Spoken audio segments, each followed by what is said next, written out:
également, nous voyons que toute notre zone de l'estomac, du côlon, est quand même assez orangée, je dirais, hein, je vais dire un brun orangé. Et dans ce cas-là, on va regarder parce que cette personne a le terrain plus ou moins gastro-entérique.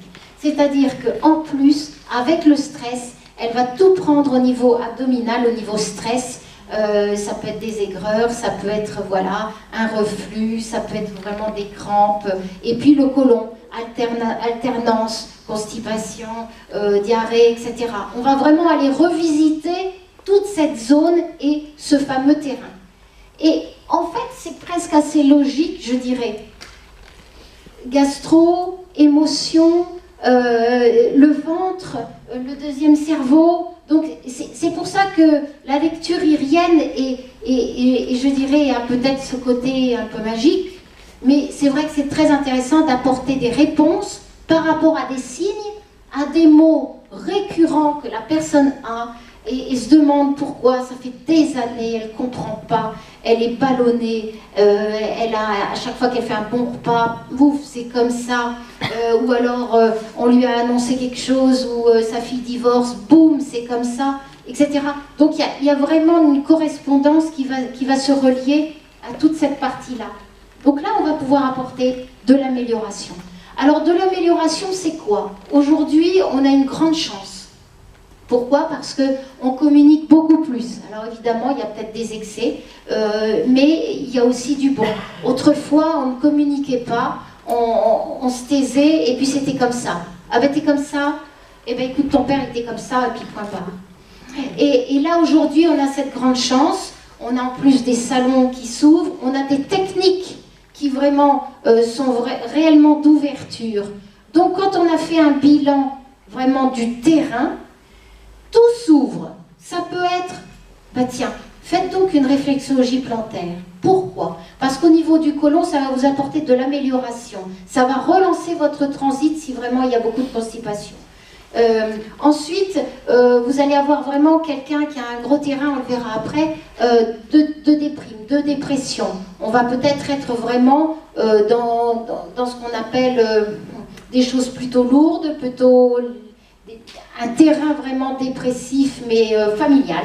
Et à ce moment-là, on va aller creuser. Ça peut être des techniques d'hypnose, ça peut être du son, ça peut être vraiment voilà, de la naturopathie, bien sûr, puisque nous avons maintenant des grands panels. L'homéopathie, l'acupuncture, quelqu'un qui manque de sommeil, allez hop, pourquoi pas, l'acupuncture, ça peut être bien pour vous. Mais ça va être toujours personnalisé. Une fois qu'on a vu vraiment le terrain, après vous êtes tous uniques. Et vous avez tous vos blessures ou non, votre histoire, votre arbre, vos forces, ce que nous on l'appelle les faiblesses, mais bon, je dis que l'un dans l'autre, l'un va pas sans l'autre. Et on peut ressortir en plus d'une blessure ou d'une faiblesse encore plus fort. Et ça se vérifie beaucoup psychologiquement. Voilà, donc là, tout ça, ça va être très intéressant dans cette lecture. Mais par contre, je veux dire, c'est pas parce que j'ai vu tout ça que je suis, oh là là, je suis atterrée, j'ai une tache au foie, qu'est-ce que c'est? Non. Non, une iridologie, c'est pas ça. En tout cas, pour moi, ça ne l'est pas. Une iridologie, c'est extrêmement positif. On repart en ayant plus de connaissances sur soi-même, en ayant des réponses aux questions qu'on se posait, en ayant la banane parce qu'on s'est dit, bah tiens, ça fait longtemps que je pensais que c'était ça, parce que la petite voix, elle a souvent raison, et cette dame, elle ne me connaît pas, ou ce monsieur, et il a mis le doigt dessus, c'est merveilleux. Et je vais pouvoir continuer, je vais pouvoir avancer, je vais pouvoir être mieux avec moi, avec mon conjoint, dans mon travail, avec mes enfants, et etc. C'est comme ça, hein, c'est un tout. Je dis, c'est vraiment holistique. C'est le corps et l'esprit. Et l'esprit et le corps. Donc voilà, donc ça va être positif, et moi je vais dire à cette dame, mais malgré tout ça, la trame est bien serrée, madame, ou monsieur.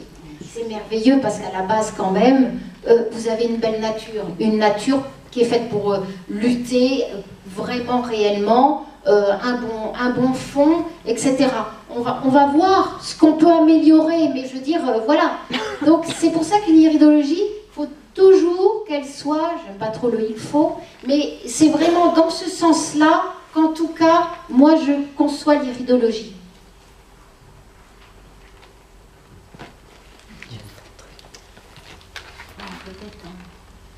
En voir un autre. Ah ben voilà, on parlait tout à l'heure donc du terrain avec les fameux, donc un autre signe, pardon, irien, c'est ici. Vous les voyez bien, ça fait comme un soleil, hein, vraiment. Et c'est magnifique, hein, magnifique. L'iris est velours, hop, ça fait des traits. Ça part souvent vraiment de la pupille, ça va s'étaler, hop, jusque dans la zone comme ça. Et là, quand c'est très marqué, et d'autant plus si c'est marqué dans la zone encéphalique, c'est-à-dire dans la zone cérébrale. Si j'ai que un ou deux par-ci par-là et pas du tout dans cette zone, bon, c'est peut-être un peu plus moindre, mais là vraiment, j'en ai quand même relativement partout et beaucoup dans ma zone encéphalique.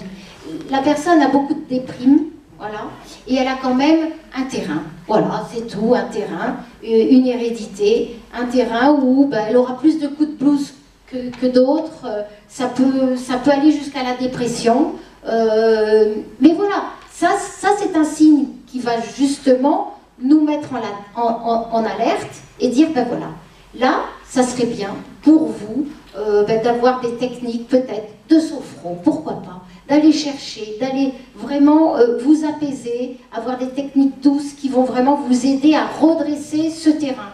Alors, bien sûr, il y a les médicaments. Et j'ai rien, vraiment, j'ai rien contre. Et s'il en faut, il en faut. Voilà.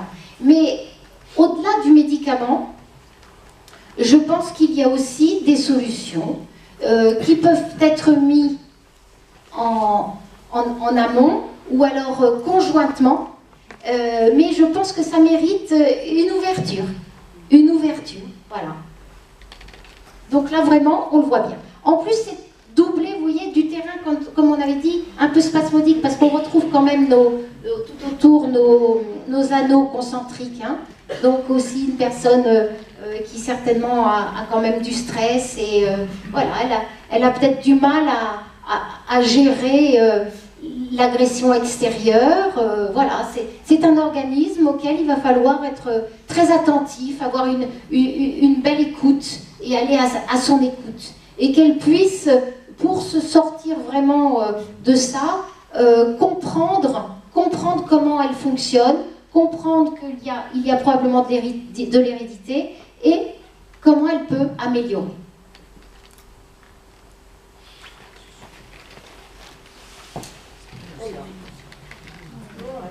Alors là, c'est beau aussi parce que c'est avec des cratères et ça c'est magnifique.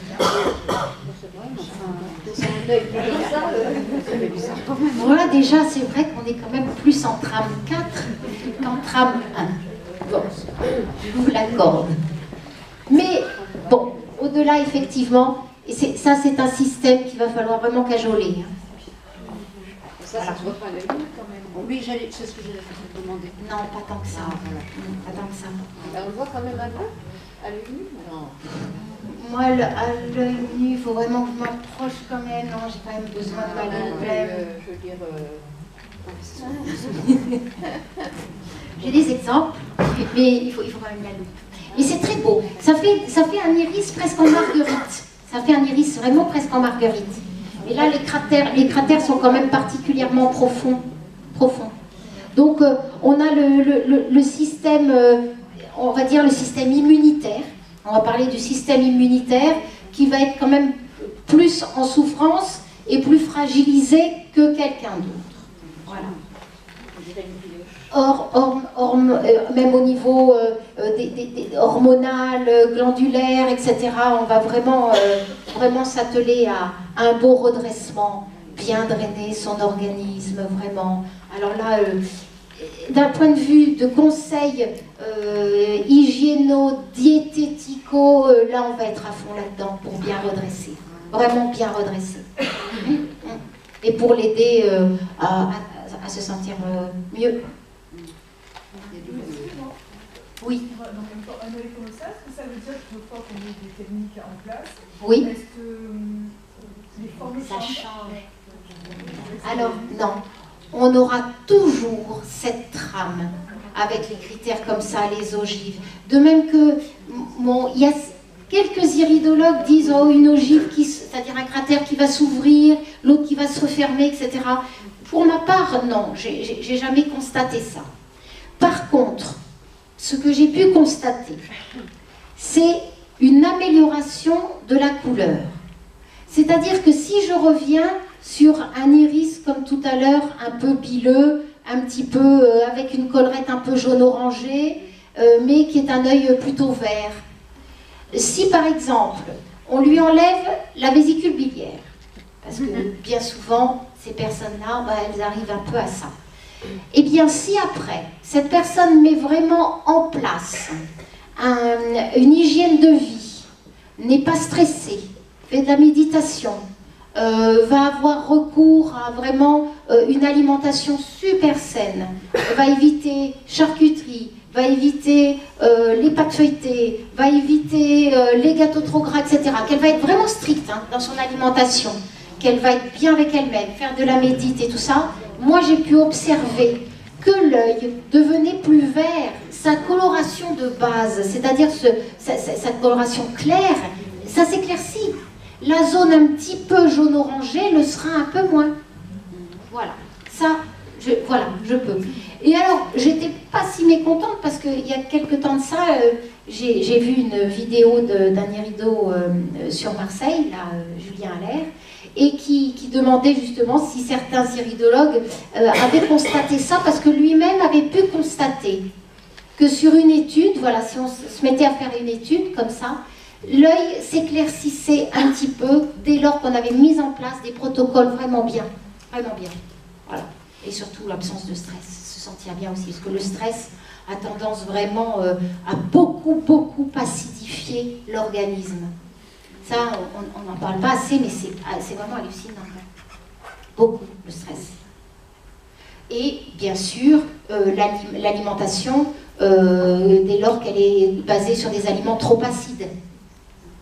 Donc toujours essayez de voir, je ne suis pas quelqu'un de sectaire, mais essayez de voir comment vous vous alimentez. C'est intéressant parce que vous-même, vous pouvez aller sur Internet, regarder les aliments acides et les aliments alcalins, et voir si vous vous situez dans une tranche un peu moyenne, ou si vous avez une addiction à vraiment un produit qui serait ultra acide. Là, vous pouvez dire, oh, peut-être que je diminue un peu. Je pense aux produits laitiers. Un petit peu, pas trop. Voilà. On nous dit, bien sûr qu'on nous dit que dans les yaourts, il y a beaucoup de calcium, je comprends, mais trop, 2, 3 yaourts dans la journée, vous allez surcharger l'organisme quand même en acidité aussi. Voilà. Des petites choses, c'est des petites améliorations au quotidien que vous pouvez vous faire pour l'organisme et qui ne vont pas venir en surcharge. Parce que l'acidité, après, c'est de l'inflammation, ça vous cause aussi des douleurs à plus long terme dans les articulations, voilà. Surtout chez les yeux bleus et les lymphatiques qui ont une tendance naturelle à avoir un équilibre plutôt acide qu'alcalin. Voilà. Ça, c'est des petites choses. Et qui ne sont pas compliquées, parce que je sais qu'on vit dans une vie où c'est difficile aussi, parce qu'on a son travail, on a des enfants, on est un peu dans un tourbillon.